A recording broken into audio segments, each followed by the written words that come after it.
Franchement, tu veux que je te dise, je ne vois pas du tout les choses comme toi. Alors, je ne sais pas si cette phrase, elle vient te rejoindre, mais moi, je l'ai entendue plus d'une fois, et je me suis entendu dire cette phrase-là.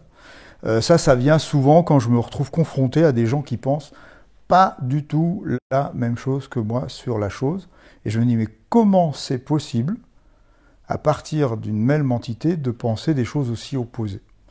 Et ça m'a pendant très longtemps perturbé, à me demander, mais finalement, qui a raison?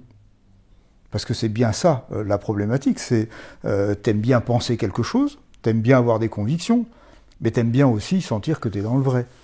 Eh ben je pense, et c'est ce qu'on va un petit peu développer là, pendant quelques instants, dont on va discuter, et puis que tu retrouves dans beaucoup des vidéos que je tourne, c'est quoi mon point de vue, c'est quoi le regard que je porte sur les choses, mais c'est quoi en même temps le filtre ou la paire de lunettes que je mets qui fait que ça me fait voir les choses d'une certaine façon et pas d'une autre.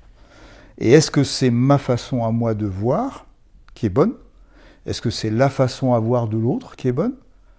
Est-ce que c'est une combinatoire des deux? Voilà. Ça, c'est vraiment quelque chose de profond parce que, semblant de rien, ça peut expliquer pour grande partie les dissensions qui existent entre les gens, qui peuvent aller jusqu'à des disputes, voire à des guerres. Hein. Quand on n'est pas d'accord, et quand on est en désaccord, le problème, c'est que la nature n'aime pas le désaccord. En musique, on parle de consonance et de dissonance. Quand ça dissonne, c'est désagréable. Donc on va chercher à ce que ça consonne, que ça sonne bien ensemble. On va chercher un accord, on va chercher l'harmonie. Et quand on est en conflit, c'est parce qu'on n'est pas en harmonie. Ça, j'aborde aussi dans une autre vidéo. Mais voilà, c'est vraiment important, parce que si je reste campé sur mon point de vue, je risque de me couper d'une relation riche et plaisante et avec les autres. Donc du coup, ça me fait penser à... tu sais, j'aime bien illustrer les choses d'une façon ou d'une autre. Ça me fait penser un petit peu, notamment dans un couple, où chacun, comme je disais, va camper sur ses positions, donc refuser de se déplacer pour regarder de là où regarde l'autre.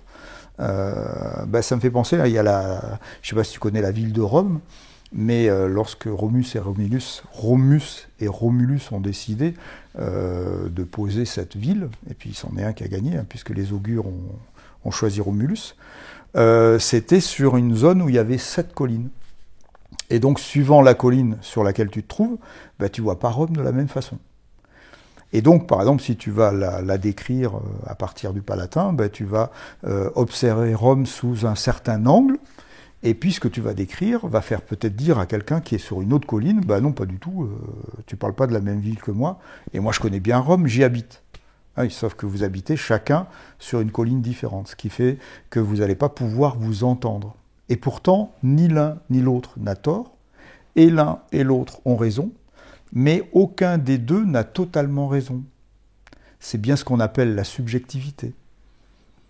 Et un autre exemple, par exemple, de 2 personnes qui vont parler de l'océan Atlantique, il y en a un qui va te décrire la fraîcheur de l'eau quand tu es en Bretagne, avec les escarpements des falaises qui sont admirablement belles, alors que l'autre va te décrire le paysage de Biarritz avec ses plages de sable fin qui doucettement vont jusqu'à l'eau, avec cette mer qui se retire et qui revient, avec une eau à 24, 25 degrés.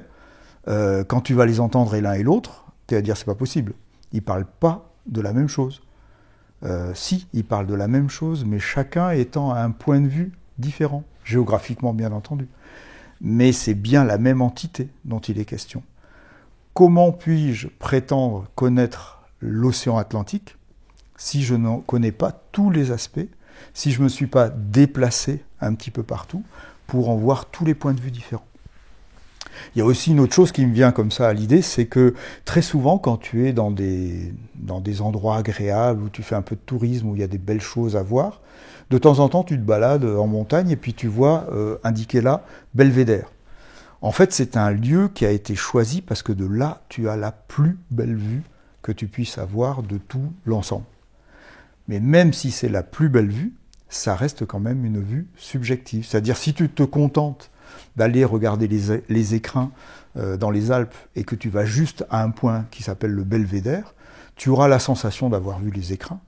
Mais en fait, si tu ne les as pas visités de fond en comble, si tu n'as pas passé un mois, si tu n'es pas revenu plusieurs fois en vacances, en fait, tu ne connaîtras rien des écrins.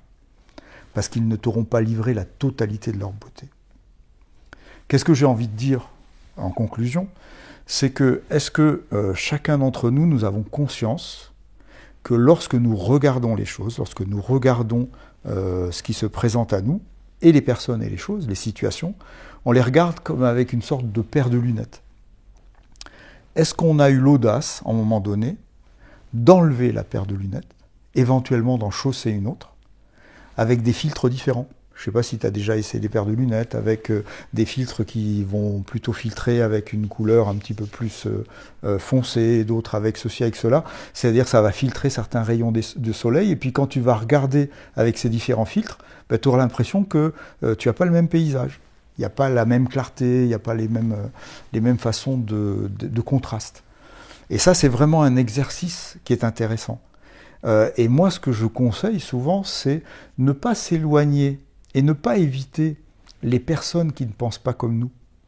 Parce que c'est certainement la meilleure occasion, et ça c'est vraiment déjà un changement de regard, et un changement de mentalité, j'irais même, c'est la meilleure occasion de communiquer avec quelqu'un qui a un point de vue quelquefois radicalement opposé au nôtre. On ne demande pas à chacun d'entre nous de changer de point de vue, parce que c'est déstabilisant. C'est un peu comme si, pour mieux connaître Rome, je t'invitais sur les 6 autres collines, le temps que tu t'imprègnes de ce paysage, et pour mieux te retrouver sur ta colline préférée, là où tu es dans ta zone de confort, je peux te garantir que le jour où tu auras fait les 6 autres collines, quand tu reviendras sur ta colline habituelle, tu verras à la fois Rome toujours sous le même angle, et en même temps tu ne le verras plus jamais sous le même angle, parce que même si tu ne vois plus les 6 autres angles, comme tu les auras vus à un moment donné, ça va rester imprégné dans ta mémoire. Et c'est un peu plus comme si tu voyais la globalité des choses. Et j'ai osé quelque chose, j'ai dit non seulement tu vas changer de regard, mais tu risques de changer de mentalité. Et la bonne nouvelle, c'est que si tu ne peux pas changer les choses et les gens autour de toi, tu es capable de changer ton regard. Et si tu changes ton regard, c'est ta vie qui va changer.